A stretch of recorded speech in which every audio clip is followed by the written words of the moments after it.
go. Okay. Our mission, Helping Parents Heal, is a nonprofit organization dedicated to assisting bereaved parents. Through support and resources offered, we aspire to help individuals become shining light parents, meaning a shift from a state of emotional heaviness to one of hopefulness and greater peace of mind. Helping Parents Heal goes a step beyond other groups by allowing the open discussion of spiritual experiences and afterlife evidence in a non-dogmatic way. Helping Parents Heal affiliate groups welcome everyone, regardless of religious or non-religious background, and encourage open dialogue. Attendance at all Helping Parents Heal meetings is voluntary. All discussions that take place at affiliate-led meetings are confidential. We hope that participants will learn from and share with each other. Zoom meetings run by leadership are not confidential. These meetings typically feature guest presenters and are posted on YouTube so that affiliate members worldwide can watch and benefit. Neither type of Helping Parents Heal meeting is designed to replace traditional therapy or spiritual counseling. Helping Parents Heal offers a wide variety of speakers, allowing parents to learn about many possible ways to heal. This includes presenters covering progressive topics such as afterlife evidence and connecting with children who have passed.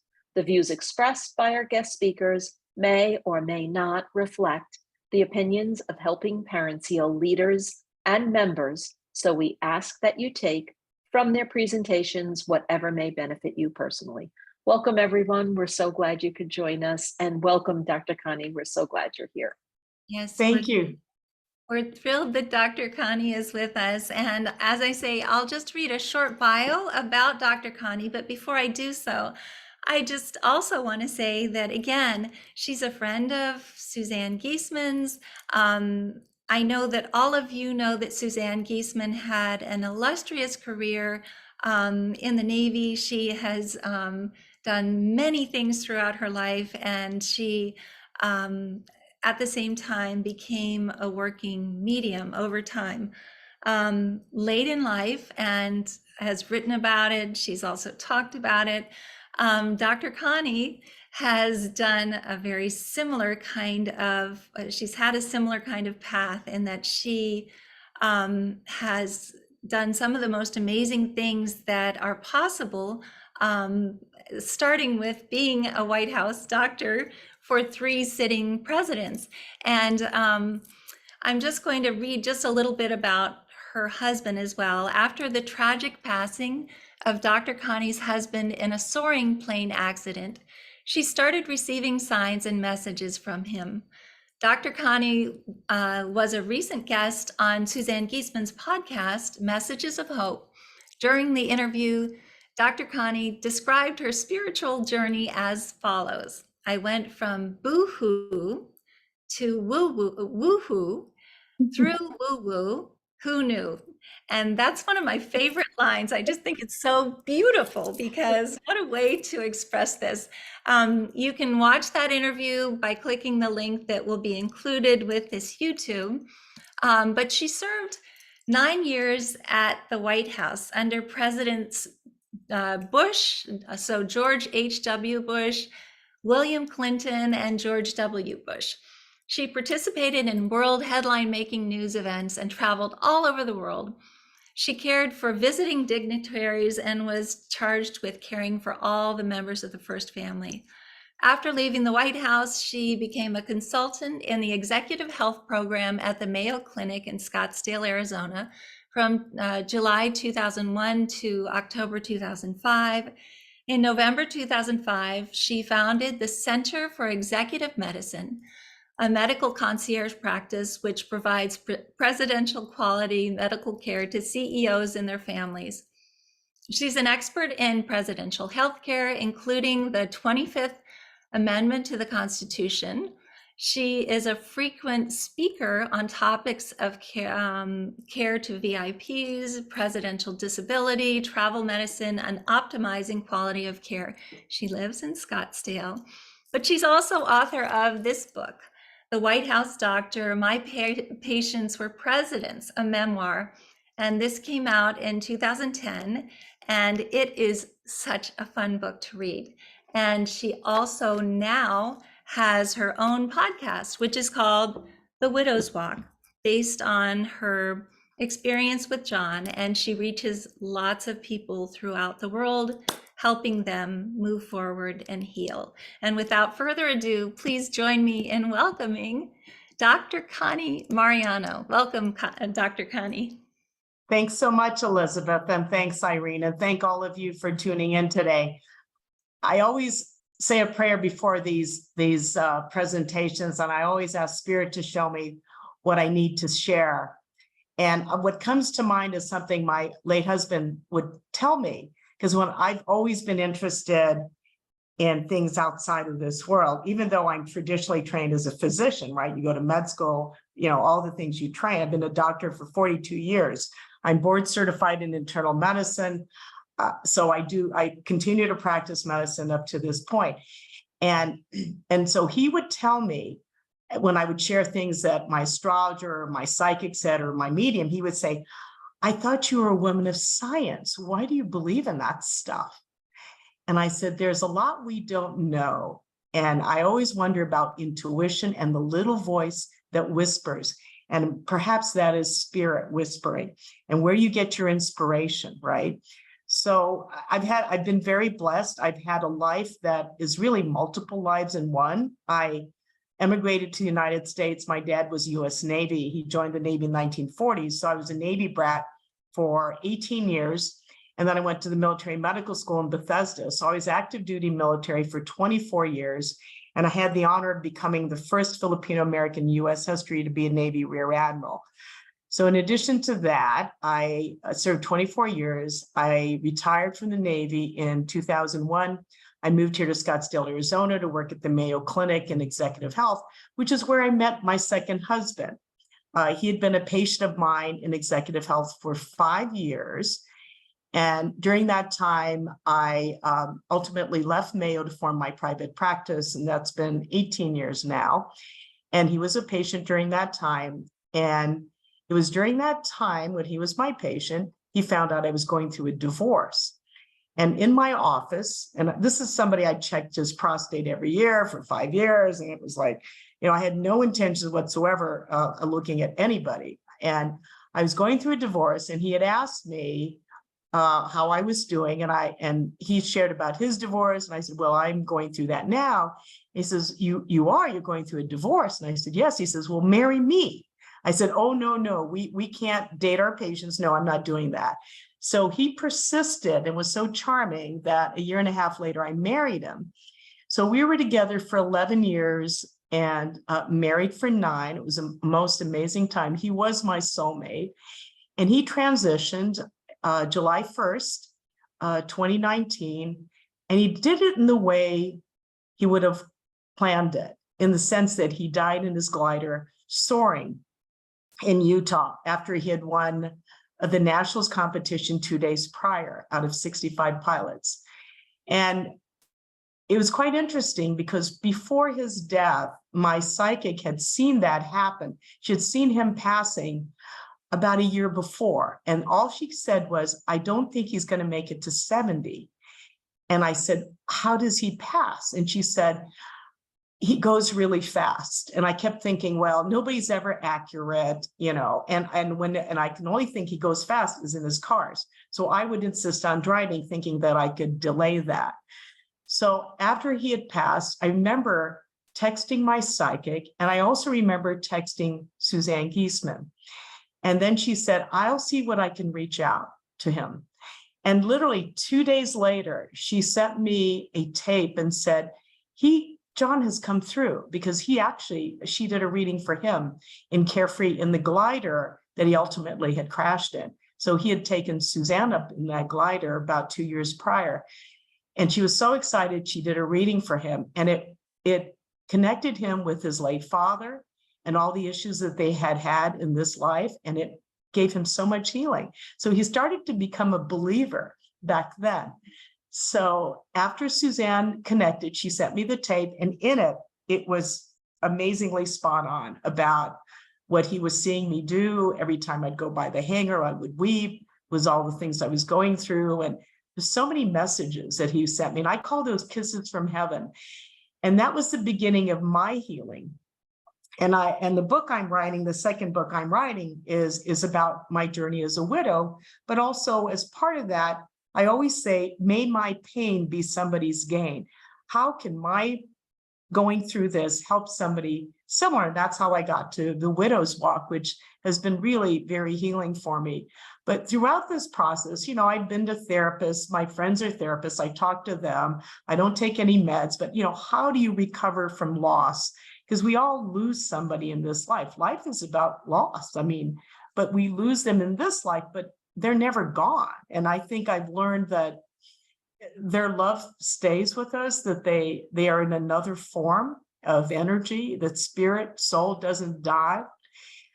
He's given me so many messages, and I keep a notebook of them. I call them my kisses from heaven. He communicates through numbers. He communicates through music. I had the most interesting experience. It was 11 days after his death. He came home I asked him to bring him home in a casket, and I had a service for him at the mortuary here in Scottsdale. And a couple hours before the service, it was a Saturday, I was down the street from the mortuary getting my makeup placed in my hair, and I was at my hairdresser, and I was working on getting John's obituary in the Wall Street Journal. And it's very hard to get your obituary in the Saturday edition of the Wall Street. But I was able to speak to the editor to get that editorial to get his obituary. And they wanted a photograph of the two of us sent. And I was sitting there getting my hair done. The guy was doing my makeup. And I said, okay, I was sending to Bob Haggerty, the editor of the Wall Street Journal obituary section. I was sending him I was texting him a photograph of John and I taken a month before he died. It was the only time photo taken of us was at a wedding in New Jersey. So I was holding my phone and I was dictating. And as I was dictating, I was saying, and I was looking at the transcripts, I said, dear Bob, this is a photo, ... I love you, of John and I, ... I love you. And I went, I didn't say I love you twice. And I showed it to my makeup lady. She goes, you didn't say that. I said, oh my gosh, I need to photograph. As I tried to photograph, it went away. It went away. And I just said, there's no way that could have happened. There are many things. There are many things that delight me about numbers and things that I think the things that I've been able to enjoy are the dreams that I have of him. About a month after he died, I had a vivid dream over and over again, but that was that one dream where we were at our airport and we had a plane. He used to fly, he loved flying. And I was in the cockpit with him. I always sat with him, but this time I sat in the pilot seat and he sat beside me. And in this, I was taxiing on the runway and ready to take off. And he looks at me and he had these bright blue eyes and he says, remember, sweetheart, no matter what happens, keep flying the plane. Don't stall, don't bail, keep flying the plane. And right after that, we had COVID happen, all these things, the world changed. And I think his message was, don't quit, don't give up. The other messages he sent me, and I wrote him down, where he had said, you live in your work, so don't quit your job. And that really kept me going in the face of loss, losing him in this life. And I think, and I share with widows, that the journey of a widow is you go from we as a couple to me. And who is me? You know, I was with him 11 years. I wish I had been with longer, but wasn't meant to be. But I look at other widows who've been with their spouses for 50 or 60 years, and you're a totally different person. That me, who was the we, is now back to me. So who am I? And now you journey alone physically in this life. But I think if you can take the best parts of that soul who touched you, you know, you're a better person. And then you are a better me, that you can do that. But I see what the sorrow as parents losing in this life, transition, your children have transitioned. And my patients whose children have passed, who believe they still exist, they're still with them. and that they're not suffering, and they're joyful, and they're right here, as Suzanne Giesemann says, are the ones who have done so well, who have recovered beautifully. You never get over it, they say, you just get stronger. But I think you get a new appreciation of life and the universe and the spirit world. And I think that's been the lesson of putting all of us together. There is no accident we're here today. There's no accident that we touch the different lives we do to help each other and to promote the spirit world. And I go, well, why me? Why does spirit pick me? And I think part of it is the issue of credibility, right? When they, the old stereotype of somebody, we say it woo-woo with quotes. I still do it in my office. I have a private office. Somebody will come in, they're sharing that their spouse passed. And I go, I know it's a little woo-woo, and we start whispering. And I go, why am I whispering? There's just two of us here. Nobody's going to shame us or condemn us because we're talking about a medium or a psychic. I grew up Catholic, and I believe in the tenets of Catholicism, but part of it is I have changed in many ways of how I view my faith. And I actually, one of the things I shared on my radio show about my faith is, what organized religion does is, we are taught certain things by humans, earthly creatures, and unless you can directly communicate with God, which some people do, but the rules that are given, I sometimes think, I don't believe my God does that. I don't believe I have a really mean God. And so I believe in a God of forgiveness and lessons that are loving and caring and doesn't punish people like that. And I don't believe they suffer on the other side, which has given me the greatest comfort of my loved one, knowing that my husband doesn't suffer. He's joyful. I will see him again, but he's always with me. And I still have his urn. And I talk to it all the time. And I remember the first time I was, was in my bedroom. I keep it in my bedroom. And I remember talking, good morning, good night. And I can hear him say, silly girl, I'm not in the jar. I'm in you, beside you, around you. I'll never leave you. And I think that gives me more comfort than anything. That's beautiful. And it's true. They are not in that urn. They're not in the earth. If we put a headstone over a plot of land where they're buried, they are with us all the time. And it's so wonderful that you were able to surround yourself with so many good resources immediately following John's transition, but you were already on this path before that happened. Maybe you could just kind of tell about how you grew up believing, because you are a Catholic, but you also believed in more than just Catholicism. Is that right? Yes. In fact, my family in the Philippines, I remember I was struggling to get into med school. We were waiting to find out what med school would take me because, I had a lot of interviews, but it came down to one med school. And it was the military medical school. And it wasn't my first choice, but it was the one I was destined to go to.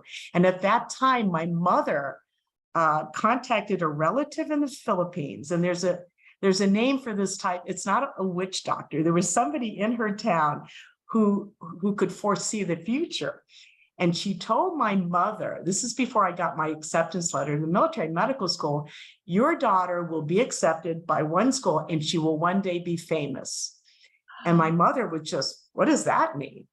And so I remember I went, the one school I went into was the military, because if I hadn't gone there, I wouldn't have gone to the White House. So one of the things I always talk about signs. When I got accepted to the White House, I was a long shot. I wasn't supposed to go there, right?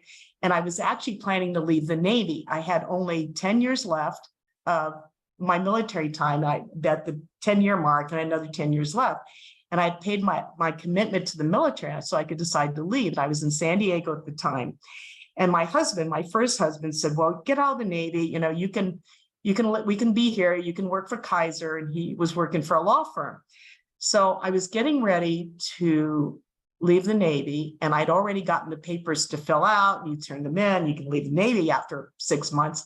And literally the paperwork was on my desk in San Diego, and my boss called me and said, I just received the message traffic from Washington, D.C. I'm to nominate 6 candidates to be White House doctor under George Herbert Walker Bush. I have to pick one out of the Navy to represent the Navy. And I said, oh my gosh, what does that mean? I have to live in DC? He says, yeah, live in the Virginia, DC area. You work 2 years at the White House, you're on Air Force One, you take care of the president for his family, you wear civilian clothing, no uniform, and you're still in the military. And at the end of the 2 years, you get stationed back here. I said, well, let me call my husband, who's downtown at a law firm. So I hung up, I told him, and the first thing he said is, are you crazy? You hate Washington, D.C. You know it's hot and humid in the summer. It's cold and miserable in the winter. But most important of all, they don't have good Mexican food like they do in San Diego. And I said, yeah. And he said, plus I thought you were going to get out. You're going to, work for Kaiser, one of the groups. And I said, I'll tell him no. So I hung up and I was getting ready to call my boss. And then my husband called me back and said, on second thought, you really don't have anything to lose if you just apply for the job, because you'll never get this job anyway. And that was like a red flag, because I did wind up divorcing him 13 years later, because I tell people that of all the decisions you make, the 2 major decisions, or the 2 most important things to think about, are your life's purpose, your calling, and the second is your soulmate in this life, who you meant to be with. And obviously he wasn't my soulmate. So it was time I realized later that wasn't going to work, because he didn't believe in me. So he says, you'll never get this job anyway, but it's a good resume on him as a backup in case you decide to work in California. So I went and applied for the job. And in the interview process, you get a security clearance, and then each of us, 6 of us, gets interviewed one-on-one with this Dr. Burton Lee III. Now realize there were 6 of us from the Navy. I was the only woman. And the other 5 guys had beautiful uniforms. They were SEAL team guys. They were flight surgeons. They had medals. They all looked like Tom Cruise out of that movie Top Gun. And I was sort of the long shot. So I get marched in to the ground floor of the White House, which is the doctor's office. And the incumbent physician sits me down. He says, I'll go introduce you to Dr. Lee, the doctor who makes a decision. So I'm sitting there and I listen to them, and Dr. Roberts says, I have our next candidate here. And Dr. Lee goes, well, did you bring her paperwork? And Dr. Roberts goes, I forgot it in the other building. And then all of a sudden, it sounded like somebody threw a book against the wall. And Dr. Lee's voice goes really gruff. He says, well, never mind, I'll make the decision without it. So he gets really upset. And Dr. Roberts turns to me and says, you're on. And that's when I just said, okay, well, I took a deep breath. I paused and I just did a little prayer. Intention was, dear God, if this is meant to be, show me a sign.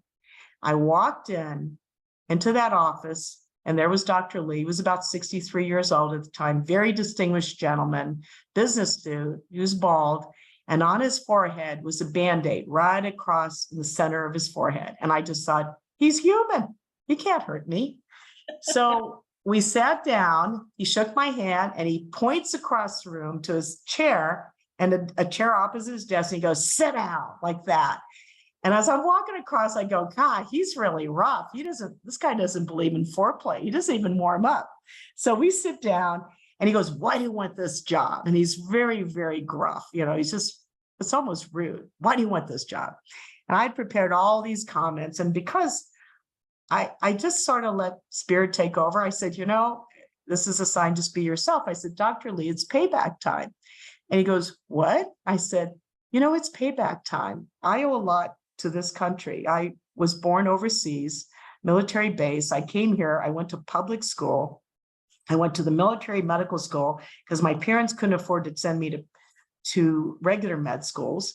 And I owe everything I have to this country, to the military, for my education, every possibility thing I could do. And so if I can repay my debt by serving the commander-in-chief, that's what I want to do. And so he's very quiet, didn't say anything. And then he said, so what can you do here? And I said, I'm a commander. So I showed him my sleeve. I had 3 gold stripes.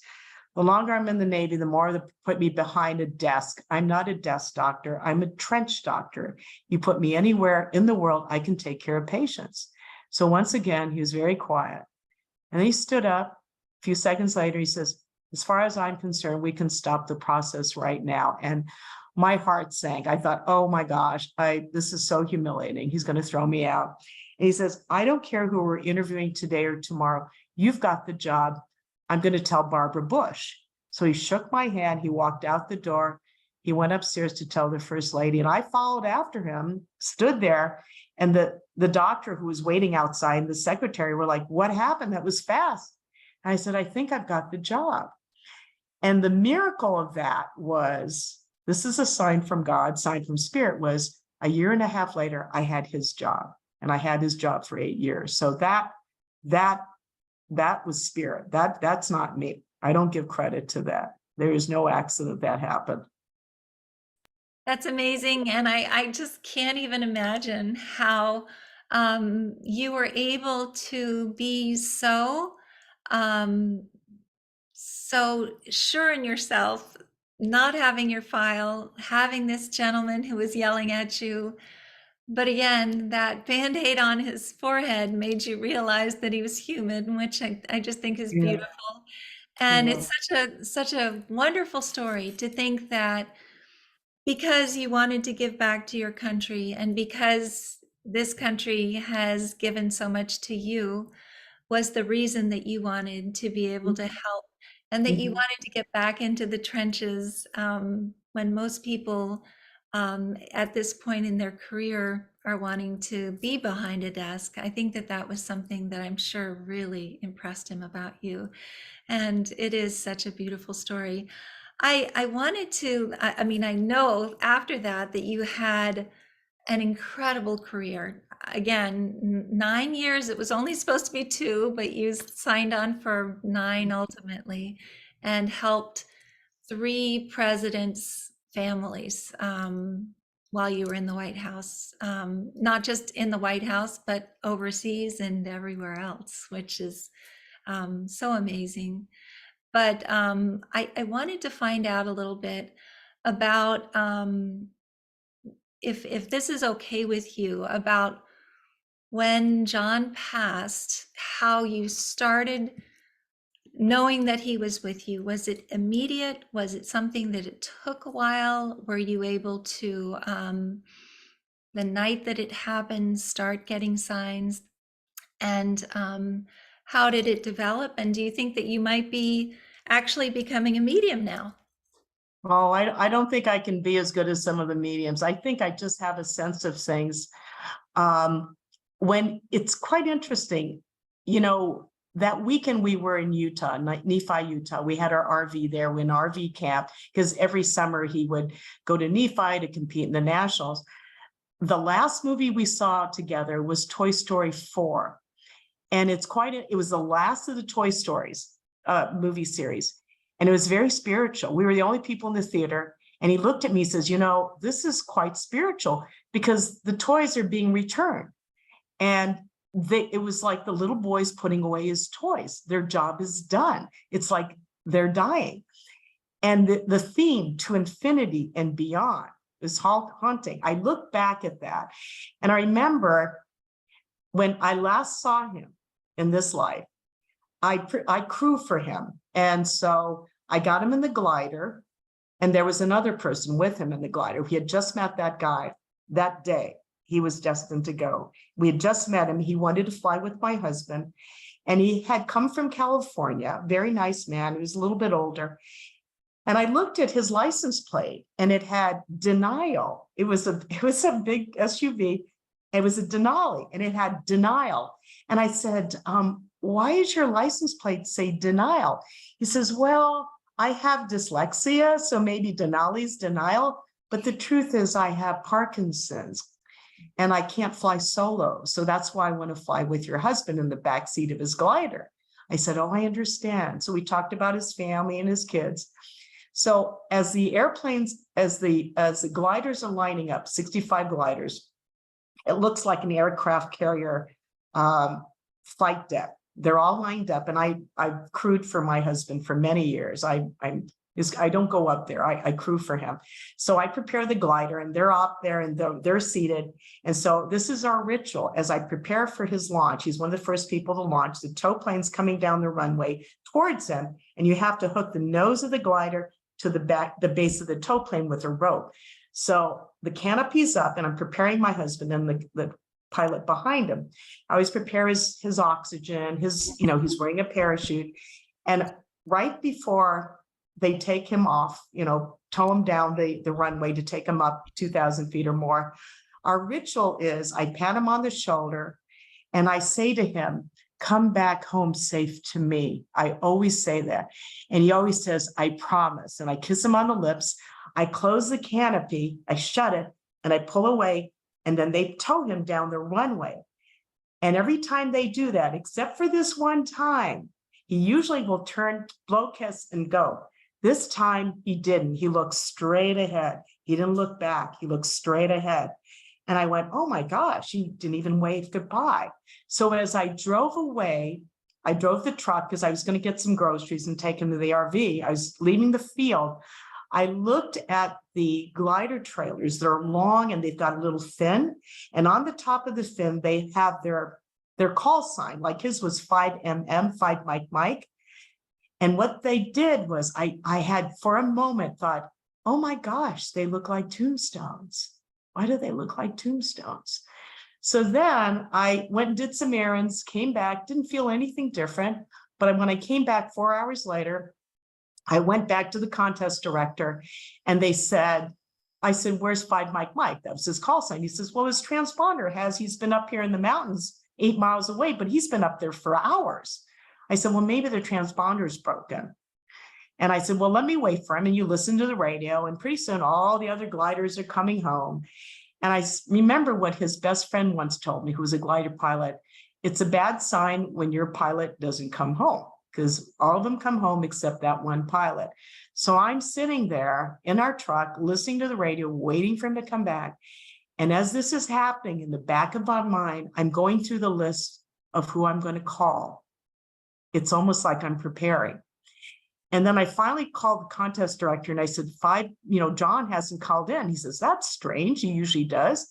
So he says, let me call, let me look around. And then he says later, I've got the sheriff on the line. Let's go back. Are you alone? I said, yes. He says, let's go back to the airport. Let's go back to the hangar or at the field.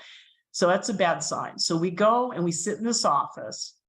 And the guy who is the contest director, I've known for years, he's talking to the sheriff on his cell phone. And I'm looking at him. He says, oh, I've got the sheriff. And they think they found a glider about 8 miles away in the mountains at 2,000 feet. And I thought, oh, so you already know, you just feel it. And I'm watching him talk to the sheriff. And as he's talking, he starts to cry. And he says, they have identified the glider as John's. There are 2 bodies. There are no survivors. And I just, and everyone who's lost someone always remembers that moment. It's the pre and the post, before and after. You know that. You know how it was told to you. You know how it felt. And it was like life being sucked out of you. And for me, I deal with that by going into autopilot. I just said, I need to make some phone calls. So I went into the next room and I just started calling people. I started calling, do my checklist, started calling. And so then they escorted me. I drove my Jeep. They followed me back to my trailer and they said, the sheriff's going to be here tonight to give you whatever they found and talk to you. I said, fine. So it was a big trailer, a big RV. And I remember telling John when I was in the vehicle, all right, so you've passed. You promised me, do not come ghost me. I don't want you to come as a ghostie. I don't want to be afraid of you. Don't do that to me because I don't want to be afraid of you. I remember telling him that because, we talk all the time to them, right? So I remember going back to my RV and we had a shower. I showered and I got out of the shower and I remember trying to take out my contact lenses and I was like, oh gosh, I'd forgotten I already pulled them out. But as I was looking at the mirror, trying to pop out my lens, which I'd already done, there was a black fly right on the mirror. It was a little black fly. And I said, really, John? That's the best you could do? I don't get a butterfly. I get a little black fly. And I just thought, you're starting off. And it was almost like, it's I know you've passed. And it was, and the sheriff came And it was quite interesting. He handed me John's cell phone, and I had the code. I turned it on, and it made a funny sound like, and it said unable to connect. And I went, oh, something's wrong with it, right? So I took it back to my IT guy, a week later, and he said, there's something wrong with that. It looks like it should work, but it doesn't. I said, just get rid. He doesn't want us to mess with his cell phone. But I kept thinking of so many signs that he is trying to reach out. And Suzanne confirmed that. She confirmed it. She said, he has shown me your bedroom. He shows me you doing these things. And then music would pop up, Jerry Rafferty's song, Right Down the Line, came on 3 times that one particular day I was talking to him. You're always talking to him. He's always there. And it's just, I have to learn a new dance with him. That's all. I just have to realize he's in a different form. That's it. He's there. And he must be very proud of you, especially for all that you're doing for others who are going through the same thing. So I'm really excited to hear about this story, and that it didn't take very long for you to be able to understand that John is still right here with you.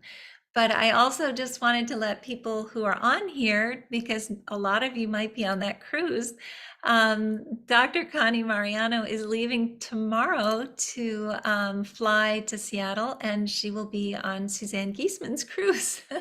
So I don't know how many people will be going. I know that there are a lot of people from Helping Parents Heal, and it's going to be an amazing cruise, and I'm excited for all of you. But I really think that, let's see, Right Down the Line is one of my favorite songs ever. Irene is saying that's beautiful. How wonderful. Yes.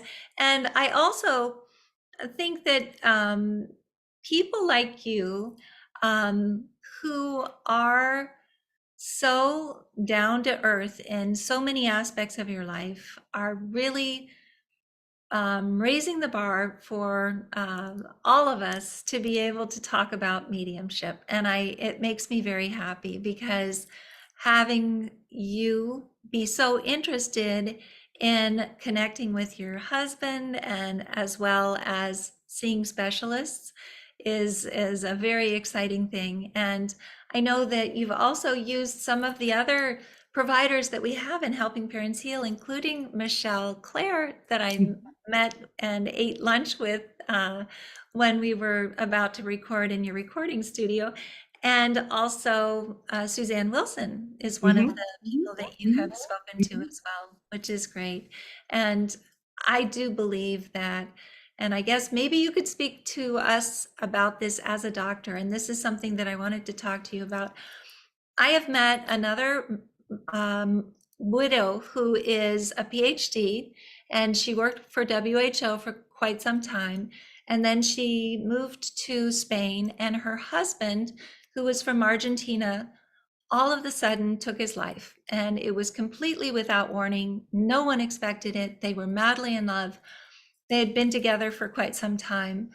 And she has devoted her own studies now to studying widows who go through traditional therapy, and those who go through a method of seeing a well-tested medium, and to see about the trajectory of healing between the two of them. And of course, she says this in much more technical terms, but she goes around the world, throughout the world, talking about the differences and the incredible healing that does come from being able to see a medium. She also is a medium herself. She wasn't before her husband passed, and he came to her and wouldn't leave her alone. He was talking to her all the time, telling her that this was not really, it had nothing to do with her. It had everything to do with abuse that he had sustained early in his life. And he sent her to the place on the computer that was hidden, that she didn't even know about, to find the files to explain all of this.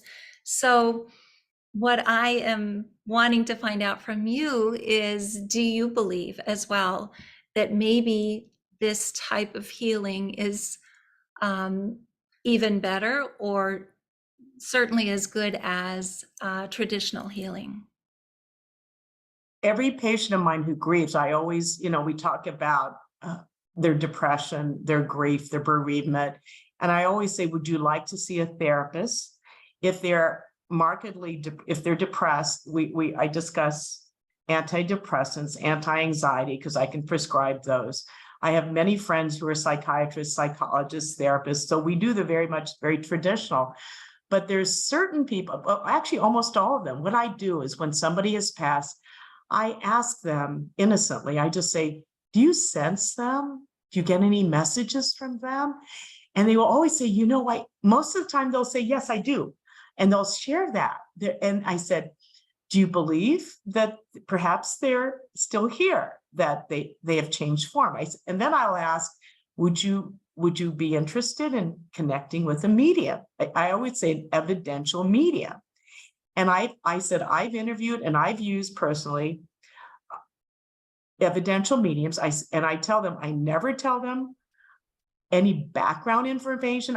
When I give you the information, just say, I'm a friend of Connie's. I never give them any idea about your information. I remember I took one of my patients who became a dear friend. She's another widow. And I took her down to Michelle Claire in Gilbert. And I said, I'll drive you. I have not told her anything about you or your husband, Rob, how he passed. She doesn't know nothing. So I'll drop you off at her house. I'll go get coffee and pick you up. Fine. So I dropped her off, got coffee, came back an hour later, she got in the car, and I said, how'd it go? She goes, it was unbelievable. I said, did Rob show? She goes, oh, absolutely. In fact, not only did Rob show, this is what Michelle said, Rob has been waiting for you. Your husband, Robert calls him Rob, and he's with your mother, Rose. So that's quite interesting, because perhaps you could have Googled the last name and found that Robert died, or Rob. There's no way that she would have known or Googled that her mother is named Rose. Would she know that, right? And then she proceeded to say, you have 4 grandsons. One of them has disability, which he does. He has autism. And one of them plays golf, and Rob is around them all the time. True. Then she said, what does the number 10 mean? And my friend said, that's Rob's birthday, October 10. So as we drove back, I said, well, how did that feel? She said, it's lifted a weight off my shoulders. So as we were driving, we look up and there was a vehicle passing us, and we looked at the license plate and it had 1010, which was his birthday. I said, there's no accident, we're seeing that. So she started to look at signs, and she took the recording and she shared it with her 2 daughters, and they were amazed. So she's actually done very well. This friend of mine, it was quite interesting because after he died, she wound up getting a blood clot to her lung. And I'm her doctor, so I won't give details, but she got a blood clot to her lung. They put her in the hospital overnight. They gave her blood thinners and let her go home. They scanned her leg, and I said to her, well, part of it, you have to find out, why did you have a blood clot? You aren't on any hormones. You weren't sitting a long position time. You're not prone to be having clots. And one of the things in my back of my mind is underlying malignancy. I said, come see me. Let me just double check that you don't have anything, your thyroid or your breast. And she was a breast cancer survivor, but she had breast cancer in the right breast 20 years ago, was cured. She had just had her mammogram 8 months prior. So she wasn't due yet. It was 8 months. It was normal. So I brought her in, I examined her, and I found a lump in her left breast. And I said, this doesn't feel right. I said, let me send you for a diagnostic mammogram and an ultrasound. And it was cancer. So that pulmonary embolism led us to find the breast cancer on the left breast. And it's sometimes, how did I know that? You follow the science, right? But why would I pursue it? The guys who worked her up in the hospital said, she's fine, just put her on a blood thinner for 3 months. But the question is, why? Why did that lead that? And she says it there were signs that I said, I don't think Rob doesn't want you to join him yet. So she recovered. That was last year. She had chemo, lumpectomy, radiation. She has no recurrence. And I just saw her a few weeks ago, and she got back from a cruise. She went back on a cruise, and she's traveling. She's living a very full life with her kids. And I still smile. I said, well, does he communicate? She says, yeah, but she said, I need to still talk to the medium once in a while. I said, you should do that. You're called upon at certain times. You just feel like I need to be in touch. I need to get a finer connection, a stronger connection. For me right now with John, I sense him so much. I can tell certain things that he's with me when I'm driving alone or listening to music. You just have a sense, and it's an overwhelming warmth and comfort and fullness. And, and I think, well, what harm is that? I mean, I'm not taking medications for that. I pay my taxes. I'm not breaking the law. I'm being productive. And I don't need any medicines for me. And I think, that's the part that if it's woo-woo, it works, and I look at it not as woo-woo. I feel it's another modality of healing. We're all different healers in our own ways. I do very traditional healing, what we're taught in allopathic medical school. So I speak that language. I do that.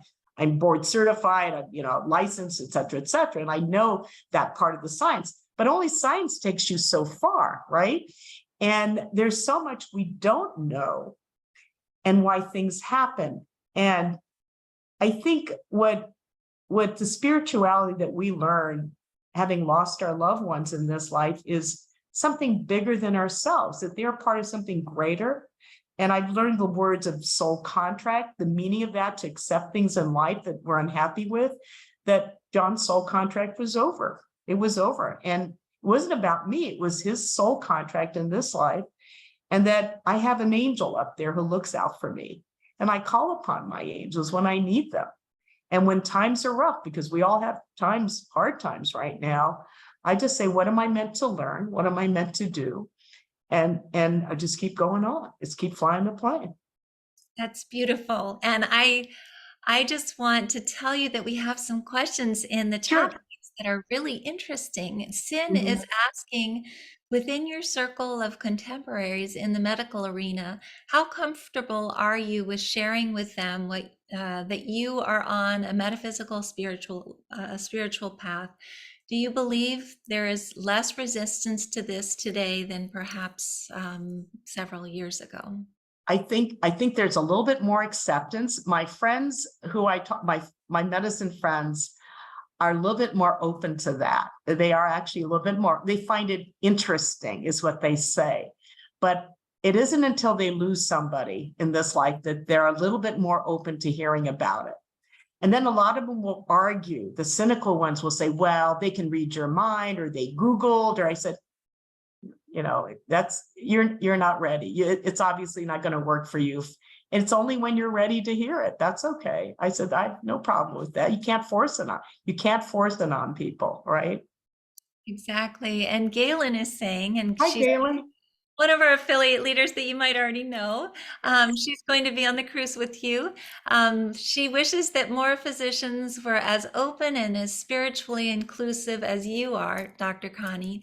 Thank you for all that you do, and see you soon. So she's in Carmel. That's our Carmel affiliate group, but she'll be on the cruise with you. Also, Pamela is saying there has been a social work study on newly bereaved parents that showed medium visits, and this type of healing was more effective than a counselor. So I would love to see that study, but I believe it. And yeah. it's very interesting. Barbara is saying, I consulted a medium 2 weeks after my son transitioned. It was so helpful. And then Pamela is saying, how can we convince parents with a new loss that a medium visit can be so helpful? There is so much resistance with some people. They ask how you are doing so well, but they don't want to try it. And I know that we come up against that all the time. I don't know if it's even something that we can take care of in this lifetime, but maybe you have some thoughts, Dr. Connie. Well, definitely, I'm hoping to put that through in my book, that you know, in a lot of ways, the book that I'm going to write means I come out of the closet, the woo-woo closet, right? And the other is that I'm working on a pitch proposal for Hollywood for a TV series that deals with that. So I don't want to reveal it because I told my screenwriter, I don't want you to copy this, because I think if we have some type of TV series that's fictional, but talks about this topic, I think it brings it to light. You know, there have been a lot of shows, you know, the Long Island Medium was one of the first ones. Alison Dubois, who's another medium, lives here in Arizona, in Phoenix. And Tyler Henry, and, you know, he does readings for, had actually did a reading for one of my patients. So I do have, it's quite interesting. I have quite a segment. I look at my patient population. They're very successful businessmen, businesswomen. And I just say, well, just, you know, think about this. And it's usually in the loss of a loved one in this life. I said, well, have you tried that? And they're actually, they open up to that. I think a lot of times it's fear.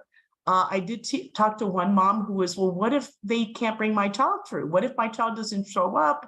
What if they're in pain? I said, I don't think that will happen. I don't think that, you know, I've never heard that to happen. And I think if you share your story, people will listen and go, maybe I should try that, right? Because if I share my story, someone thinks, well, maybe I should do that. Because people are they don't want to be put upon and say, well, you really should get this medium. That's the hard sell. You make it somewhat attractive that you share.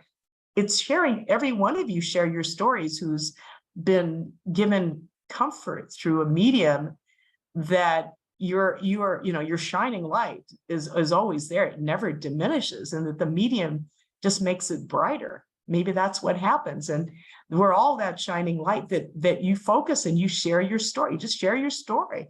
And one of the nice things about being on this cruise is that you can openly talk and people don't think you're crazy. Maybe that's why they say that. They think you're crazy when you're talking about astrologers, psychics, and mediums. But I mean, maybe that's why I have a house in Sedona, because they're all about woo-woo there and it's openly embraced.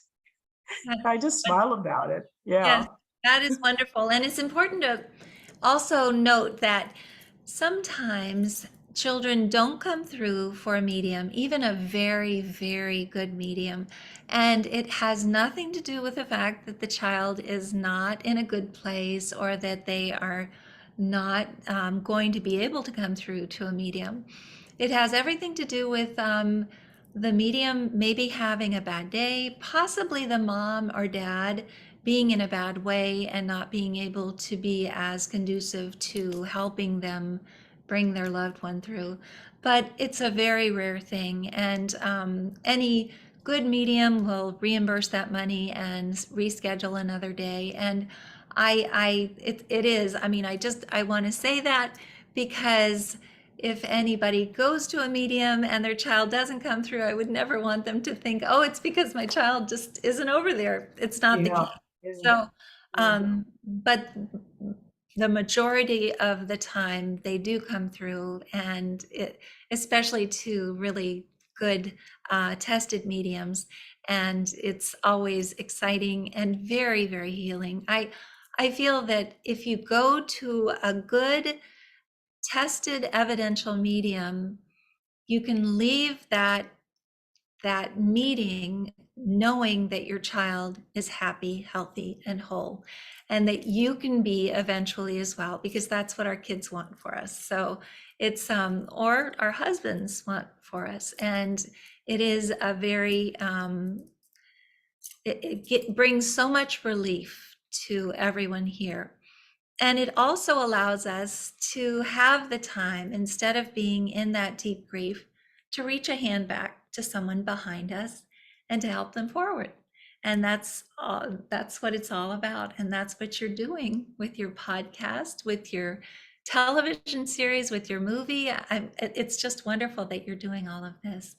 And we have about 3 more minutes. And I don't know if there was something else that you wanted to talk about, or if you wanted to sum your life up in 3 minutes. Very, very difficult having the life that you had, but maybe just give us some words of wisdom before the meeting ends. I always believe that we're in this life for a reason. There's no accident. And if you can find what is my purpose? Why did my soul pick this life? What am I meant to do? And embrace that, and embrace the joy, and embrace the love, because at the center of all this is truly love. As a physician, I write in my book, I'm many times the widow maker. I'm the one who tells somebody their loved one has died. And I find it fascinating that this journey, I don't fear death anymore, especially after losing John in this. I don't fear death. I don't fear death. My patients who fear death really struggle with spirituality and the afterlife.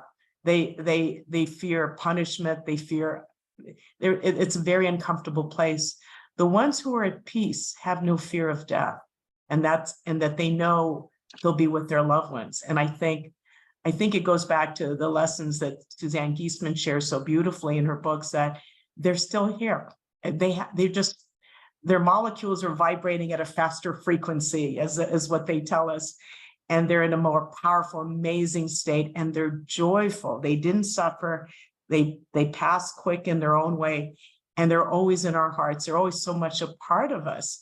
And part of us is learning to tune in. Maybe that's what this is learning with mediums, that they can, as they say, vibrate at a higher frequency to connect on the astral plane. I love their language, that if I can learn when I meditate or do the things I do to stay connected, to open myself up. And anyone I send to a medium, I said, just be open. That's all. Just be open and be surprised and grateful. That's part of it, is the gratitude of having that opportunity. And I thank all of you for the opportunity to speak to your wonderful group of parents.